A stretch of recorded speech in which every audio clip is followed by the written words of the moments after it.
Well, hey, good morning, everyone. Welcome to the Blue Gamer Bluecast Morning Show. I'm your host, Adam Blue, 30-year professional video game enthusiast.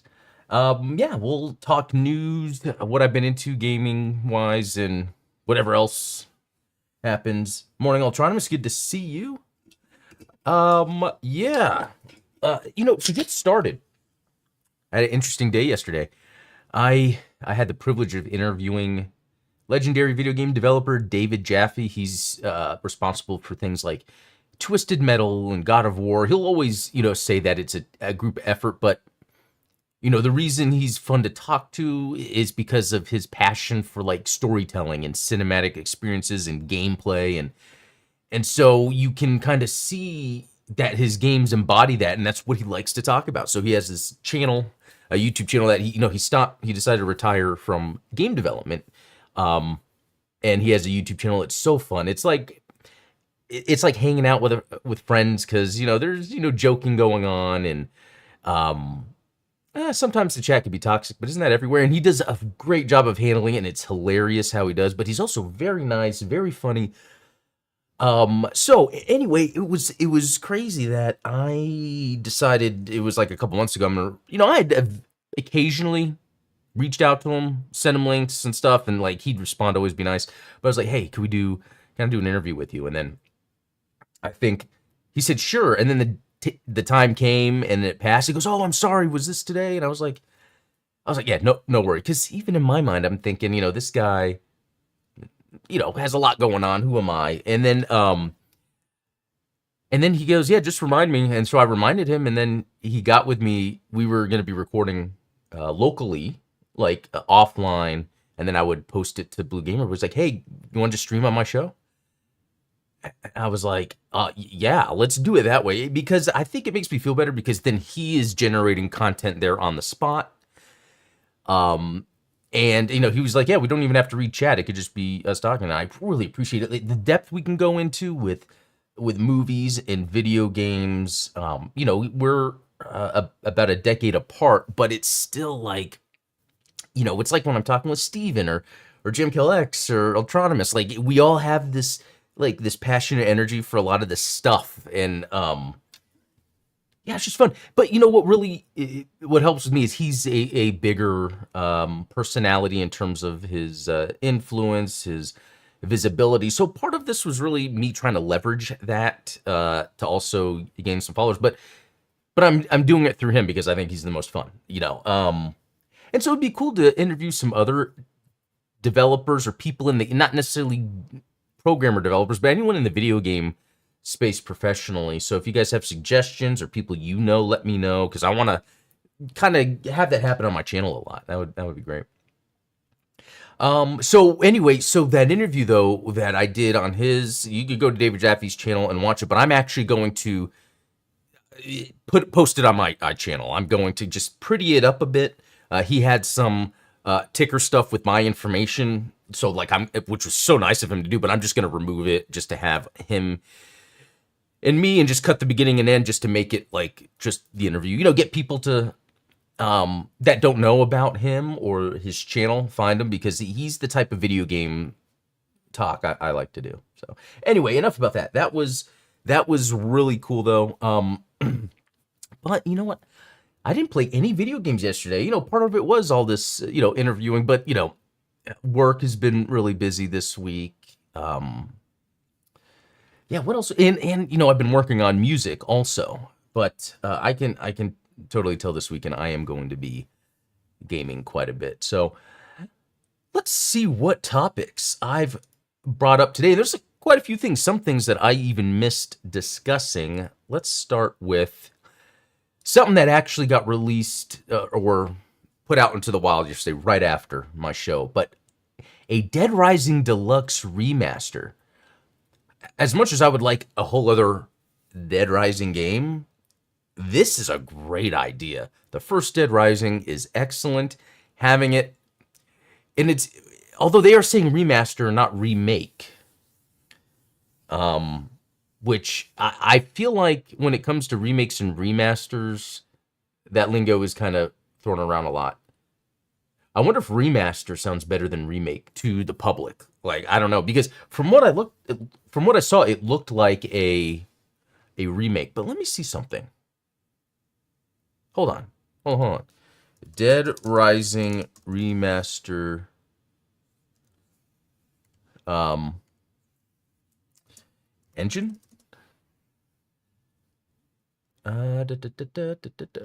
Okay, so MT Framework. From the original, at least the original Dead Rising was MT Framework, and we know that Capcom said there's no pipeline for porting to PS5 or Xbox. So that's why it says. That's why I'm saying this has to be a remake. I don't know. Maybe I'm getting my terminology wrong. I think it's better that it's a remake. I guess that's kind of what I'm getting at because just with all the modern things that you can like throw at a game. I mean, just think of the Resident Evil 4 remake versus the Resident Evil 4 remaster. Versus like that. That's what I'm thinking is going to happen. But I need to dig more into that because that's actually pretty interesting. Yeah, because that really speaks to that thing about the Street Fighter, or X-Men and Street Fighter going on Xbox platforms. There's a petition going out for that.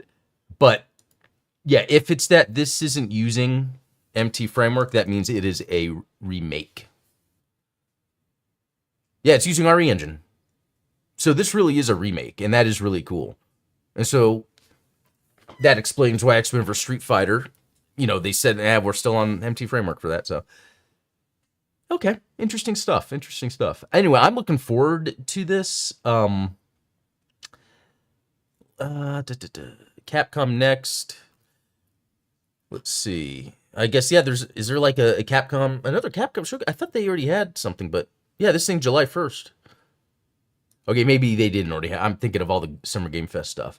Very fun, very cool. We're going to get some more Capcom news, especially this thing with Dead Rising. Love it. Okay. Oh yeah, and this just showing real quick,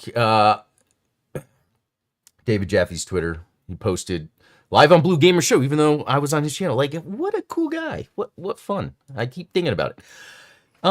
Okay, this is really cool. So there was that Xbox Keystone code name for a patent of a diskless device that was basically just for streaming. Yeah, not even downloading. Yeah, just streaming. So it's very interesting. Think about it. Not downloading, no hard drive, just for streaming.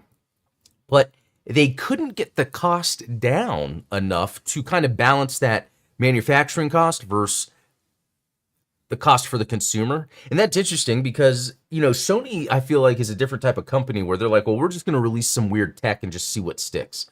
And Microsoft is a little reserved when it comes to hardware, but they tend to nail it. I mean, even though I think like, for instance, the DualSense, the PS5 DualSense controller has amazing stuff to it, I still think Xbox knows how to make amazing controllers. Like the PS5 has some great hardware, but it's designed really weird. People would admit that. The Xbox looks awesome, even though it's just like a black box, but it's cool. But it's cool to see the same thing here. And then there was that, I don't know if you guys remember this. I forget how many years ago it was. But like there was this interview with Phil, or this video in Phil Spencer, and in the background was the Keystone device there. So, that's kind of cool to get more information on it. But, also to get the information that, yeah, it's like, it's a neat idea. Why wouldn't it work? A Chromecast is like $50. So there must have been maybe more to it, or maybe having specific services on it that kind of coincide with, people having to log in. So there probably had to be, I don't know. Now I'm just speculating on things that I don't know, but that's it. Interesting thing. Okay. Nintendo at shareholders meeting.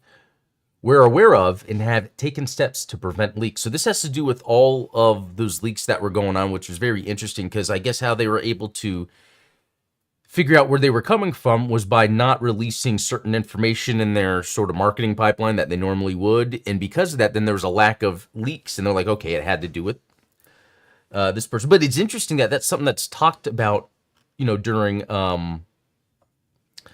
Oh, here a recent report claimed a Google employee had access to private videos. Yeah, because the videos would give the details of the game, and then they could tell their friends, and then their friends would um, post on Twitter.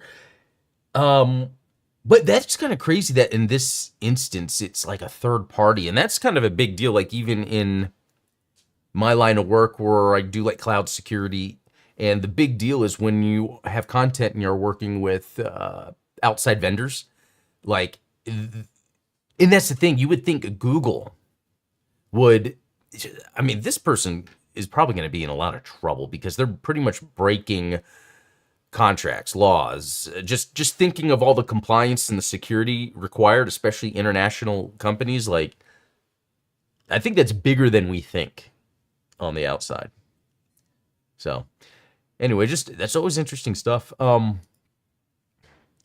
yeah, of course. It's so funny. I was like, oh, did Capcom have something? And I like purposely pulled up an article to talk about that. Let me actually reformat it just a little bit here. Okay, in some industry-related news, what? That's a weird. Anyway, Capcom has today announced. Okay, what website is this? Nintendo Life. I don't know. Some of the maybe I'm getting dumb. Some of the grammar. Okay. The broadcast will run for 25 minutes, which seems short, but on July 1st. Actually, 25 minutes is perfect. Maybe that means we're going to quickly get the gameplay footage we need. Better than like 2 hours, I guess. I don't know. Dead Rising Deluxe Remaster, Kunitsigami, Path of the Goddess, Resident Evil 7 for Apple. Monster Hunter. Okay, other titles. Because, yeah, other than that, it's kind of boring.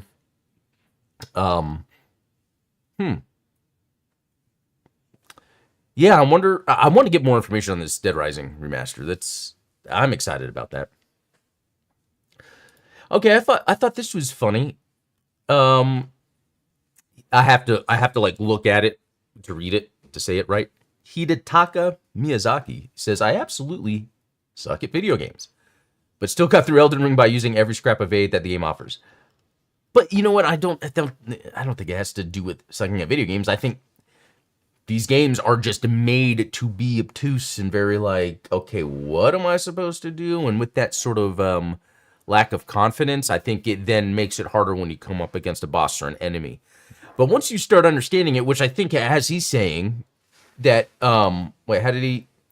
every scrap of aid, and that's what you got to do in this game. It's like, try different armor sets, try respecking, try summoning, try, like or reading signs, going online. There is so much with this game that seems to be that you have to figure it out yourself, but the information is there. So I think he's just like anyone else playing these. It's not that you suck at video games. It's that it's made to be a little hard to figure out. So, and I guess I'm going to keep bringing them up today. But no, it's funny because even like David Jaffe's favorite game is Elden Ring, and he hadn't even beat the base game, even though it's like you don't need to beat it to like love it.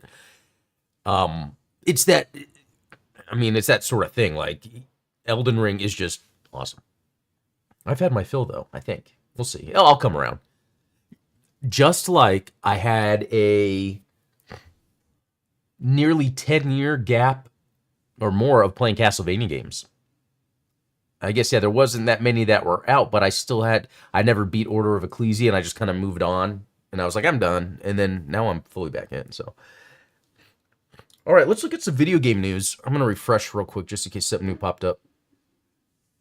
Yeah, but we already talked about it, so. Okay, how can I move this? Okay. Okay, Nintendo's Miyamoto discusses passing baton to even younger developers. I mean, yeah, you're gonna die someday. I mean, yeah, that's horrible. But really, yeah, like that's something I think about too as a dad. Getting older, like there's so much that it's like, hey, think about this. Remember that although you want the younger people to bring their own fresh perspective on things, it's cool to get wisdom. And it's funny, there's this guy, I can't believe I'm forgetting, Randall Carlson. I was about to say super old guy. I mean, he is up there, but even he said himself, this guy's a geologist.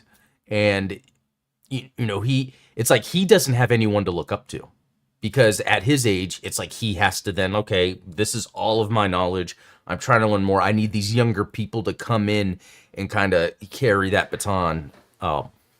So it's really cool. Just that's a discussion Miyamoto's having, because I really think he then sees how important this work is that he's done.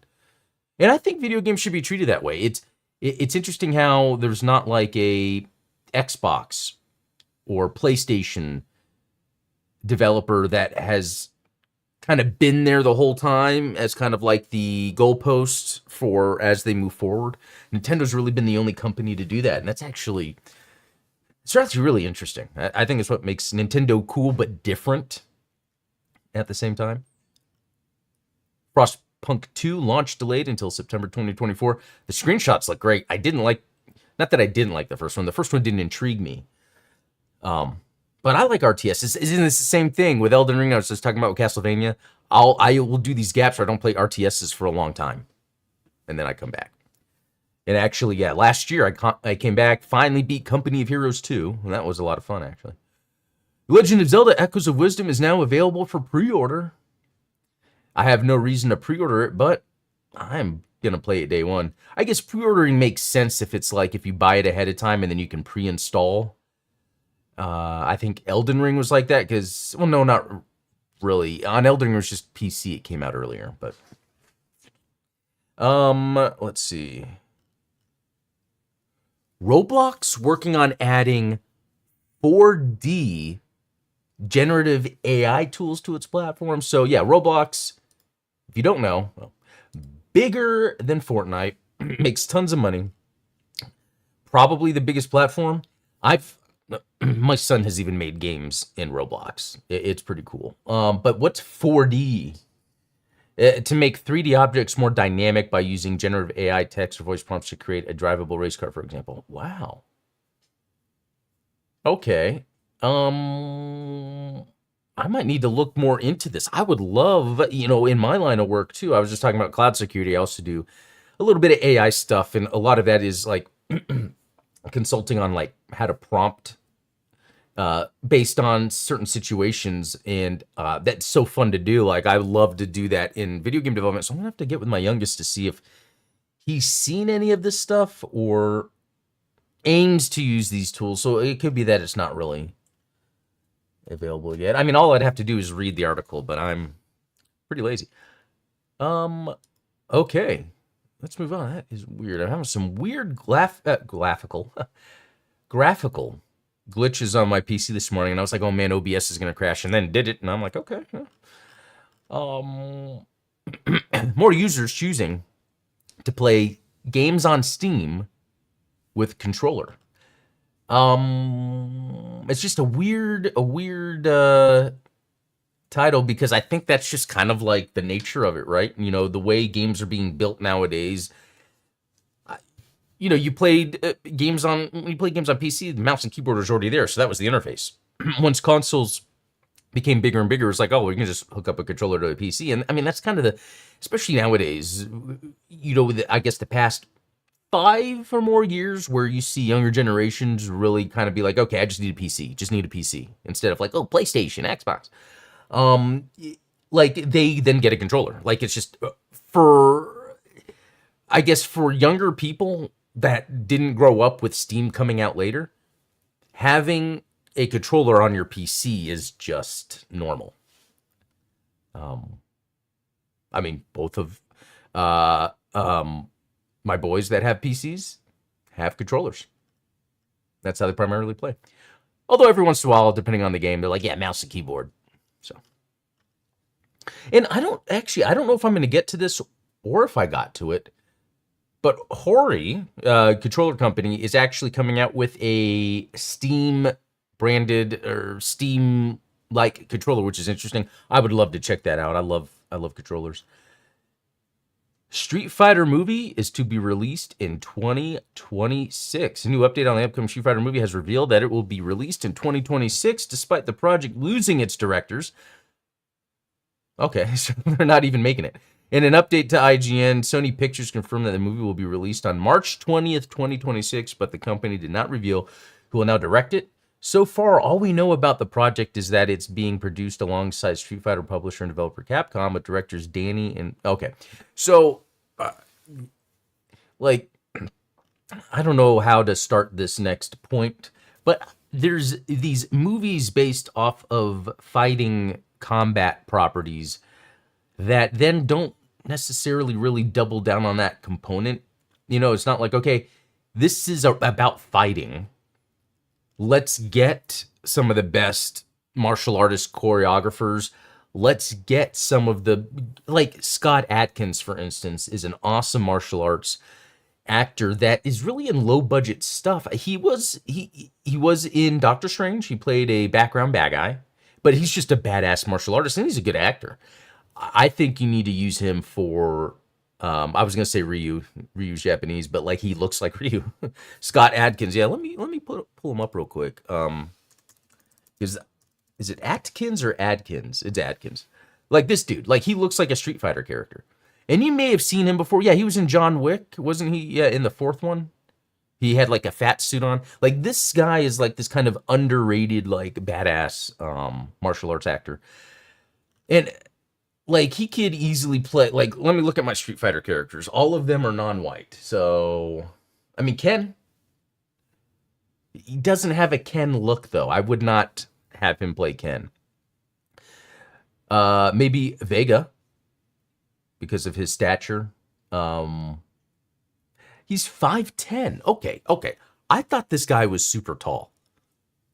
I'm 5'9". I feel so much better. He's probably only 5'9", because if I was an actor, I would probably, and I had to like tell my height, I would say it's 5'10".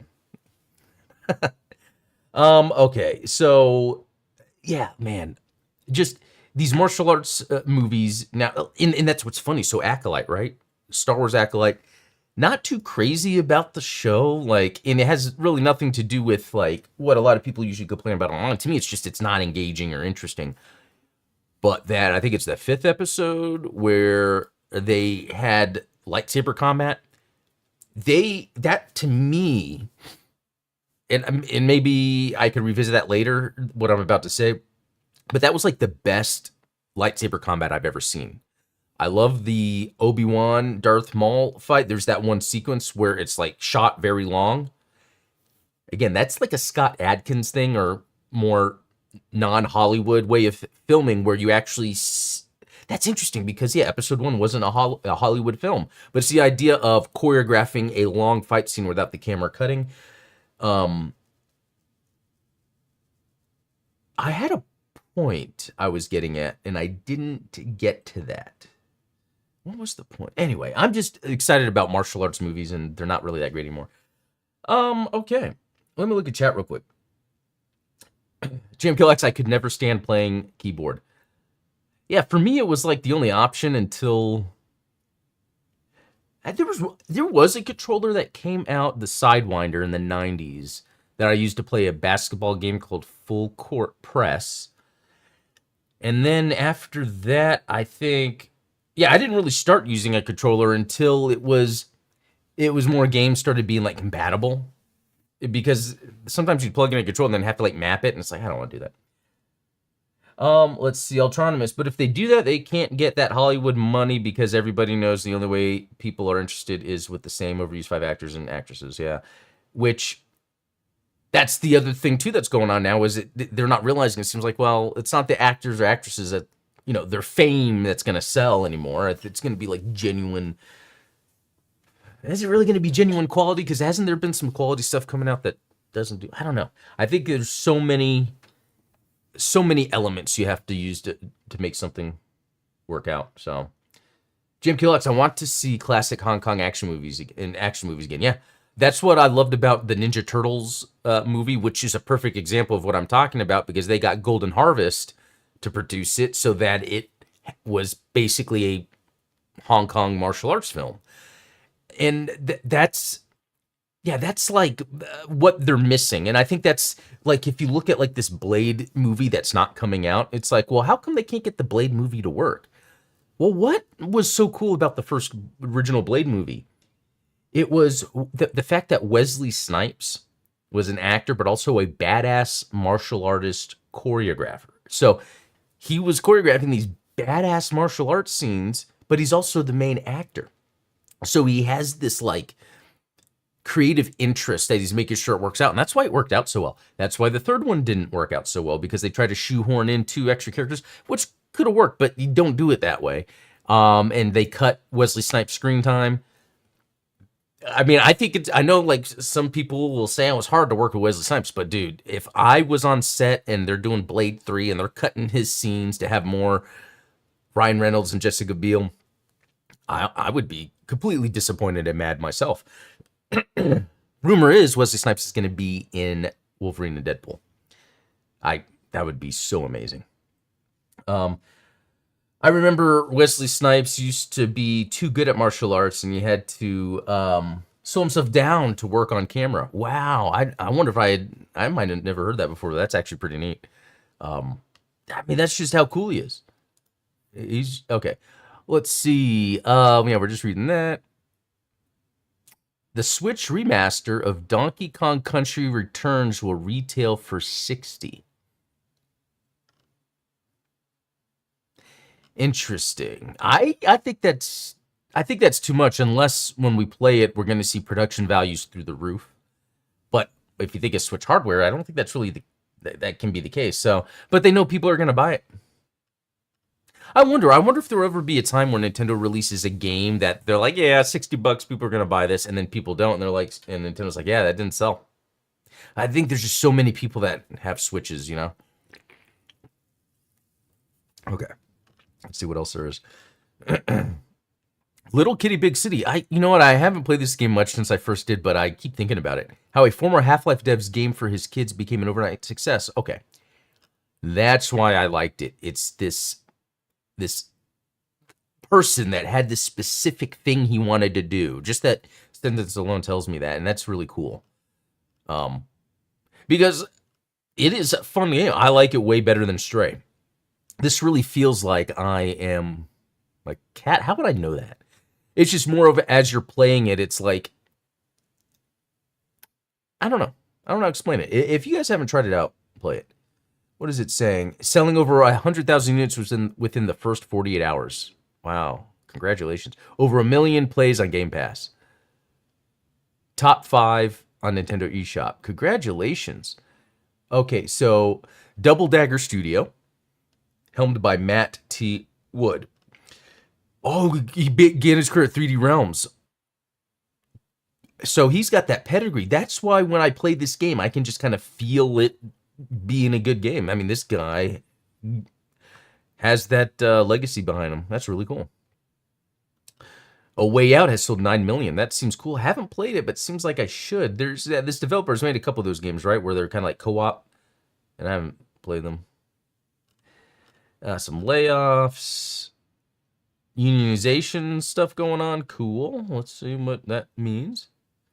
Oh, Dragon's Dogma 2's latest patch adds console graphics, options, and more. So it's like I beat it. I got, excuse me, I got like, did I get 2 of the 3 of the endings? I think there was like 3 possible endings. I want to say I did them. I could be wrong. But what's interesting is, let's see. Oh yeah, but what's interesting is there's this whole other stuff that I can explore. It's like, well, did I really beat the game? But you know, I consider I beat it. Okay, additional storage as well as fixes various issues. But I wonder if it's anything that like I would be like, oh, I'm gonna go back and play it. Wow, that is so small. Adjusting so that it's easier to find ox carts in the field. That would have been helpful. You know what? It looks like there's some yeah,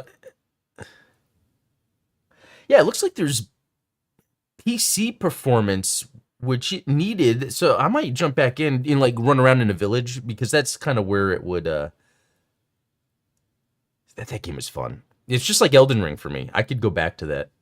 Totally. Unless I run into something here in the next 10 seconds.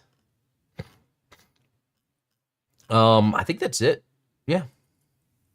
I think that's it. So, thanks everyone for joining. You guys are always awesome.